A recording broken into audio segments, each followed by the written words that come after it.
Hi అండి. అందరూ ఎలా ఉన్నారు? నేనైతే చాలా బాగున్నానండి. ఈరోజు వీడియో వచ్చేసేసి క్యాలీఫ్లవర్ పచ్చడండి. పక్కా కొలతలతో చేసి చూపిస్తాను.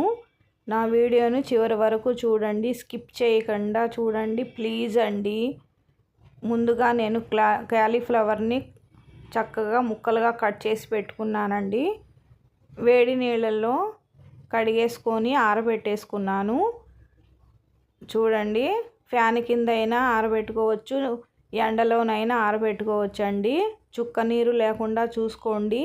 ఈ పచ్చడి 3 నెలల వరకు నిల్వ ఉంటుందండి. పక్కా కొలతలతో చేసి చూపిస్తాను. మెంతులు, ఆవాలు చూడండి, ఒక 5 నిమ్మకాయలండి, ఒక 20-30 వెల్లుల్లి రెబ్బల్ని తీసుకున్నాను. నా వీడియోని చివరి వరకు చూడండి ప్లీజ్ అండి, స్కిప్ చేయొద్దండి. నిమ్మకాయ రసం తీసి పెట్టుకున్నానండి, పక్కన పెట్టుకుందాము. చూడండి, మెంతుల పొడి కూడా రెడీగా ఉంది. ఆవాలు, మెంతులు పొడి చూడండి. ఇప్పుడైతే ప్రాసెస్లోకి వెళ్ళిపోదాము. నేనైతే 2 కప్పుల వరకు క్యాలీఫ్లవర్ ముక్కల్ని తీసుకున్నానండి. పక్కా కొలతలతో చేసి చూపిస్తాను. 3 నెలల వరకు నిల్వ ఉంటుందండి. ఈ పచ్చడి చాలా రుచిగా ఉంటుందండి. అన్నంలోకి అయితే చాలా రుచిగా ఉంటుంది. చక్కగా తినేసేయచ్చు. చూడండి, దాంతో 2 కప్పులు తీసుకున్నానండి. తర్వాత నిమ్మరసం వేసుకోవాలి. వేసుకొని బాగా కలుపుకుందాము. తర్వాత ఒక అరకప్పు సాల్ట్ వేసానండి, రుచికి సరిపడనంత సాల్టు. తర్వాత కొద్దిగా పసుపు అండి. పసుపు వేసిన తర్వాత మెంతులు, ఆవాల పొడి కూడా వేసేద్దాము. చూడండి, ఇది కూడా అరకప్పు వరకు వచ్చిందండి. ఇది కూడా వేసేద్దాము. తర్వాత ఒక 1/2 కప్పు కారం అండి. చూడండి, కారం కూడా వేసేసుకుందాము. చాలా రుచిగా ఉంటుందండి ఈ పచ్చడి. చూడండి, తర్వాత వెల్లుల్లి రెబ్బలు కూడా వేసేసుకుందామండి.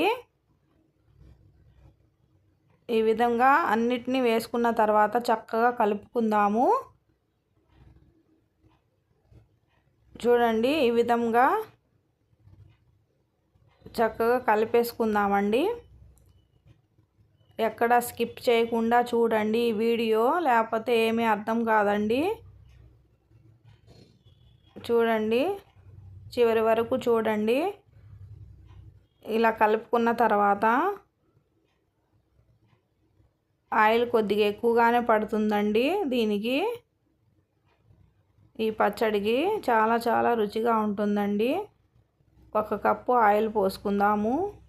నేనైతే 2 కప్పులు తీసుకున్నానండి ఆయిలు. ఇంకో కప్పు పోసుకుందామండి. చూడండి, చక్కగా కలుపుకుందాము. ఆయిల్ కొద్దిగా ఎక్కువగానే పోసుకుందామండి. చాలా టేస్టీగా ఉంటుందండి. నిల్వ పచ్చడండి ఇది. క్యాలీఫ్లవర్ నిల్వ పచ్చడండి. చూడండి, ఈ విధంగా చక్కగా కలుపుకుందాము. తర్వాత ఒక ప్లాస్టిక్ డబ్బాలో వేసుకుందామండి. మీరైతే చిన్న జాడీలు ఉంటాయి కదండి, జాడీల్లో కూడా వేసుకోవచ్చు. లేకపోతే గాజు సీసాల్లో అయినా వేసుకొని ఫ్రిడ్జ్లో పెట్టుకోవచ్చండి. 3 నెలల వరకు ఉంటుందండి ఈ పచ్చడి. ఏమి పాడవదండి. పక్కా కొలతలతో చేసాం కదండి, చక్కగా ఉంటుందండి. చూడండి, ఎంత కలర్ఫుల్గా ఎంత బాగుందో. ఇలా మూత పెట్టుకొని ఫ్రిడ్జ్లో పెట్టేసుకుందామండి. చూడండి, 2వ రోజు ఎలా మగ్గిపోయిందో, ఆయిల్ అంతా పైకి వచ్చేసింది. ఈ వీడియో నచ్చినట్లయితే లైక్ చేయండి, షేర్ చేయండి, కామెంట్ చేయండి ప్లీజ్.